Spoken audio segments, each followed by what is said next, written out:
Samantala, ilang paaralan hinigpitan ang no gadget policy tuwing class hours. Ang detalye sa report ni Sandy Salvacio.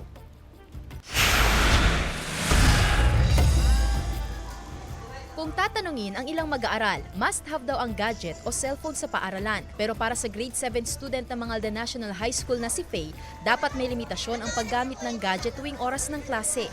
Kasi po nakaka-disturb po. Tinatago po namin cellphone namin. Sa ibinabang memorandum ng Department of Education, muling ipinaalala ang mahigpit na pagpapatupad ng umiiral na pulisiya na nagbabawal sa paggamit ng portable electronic devices. Layunin nitong itaguyod ang seguridad at kapakanan ng mga mag-aaral, maging ang responsableng paggamit ng internet. Mahigpit daw ang implementasyon nito sa Manghay. During class hours, lahat ng cellphone ay nasa loob ng bag.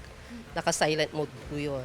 Pag-aaral ang pinunta nila sa paaralan, hindi po pagsi-cellphone o kaya minsan kasi naglalaro na sila eh. Iko-confiscate natin yung mga cellphones nila, isa-subject po natin sila sa kanilang advisor. Ipapatawag po natin ang kanilang mga magulang, pag-usapan na bawal yung paggamit ng cellphone. Paglilinaw ng DepEd, pinapayagan ang paggamit ng mga gadget kung ito ay para sa layuning pang-edukasyon at emergencies gaya ng kalamidad o urgent medical attention. Kasama rin sa ipinagbabawal sa oras ng klase ang paggamit ng social media, online games, content creation at vlogging. Ayon sa pamunuan ng Manghay, may 5 minutong break ang mga estudyante tuwing nagtatapos ang mga class subject upang i-check at gamitin ang kanilang mga gadget. Ngayon kasi nakikita natin na talagang very destructive ang paggamit ng mga cellphones.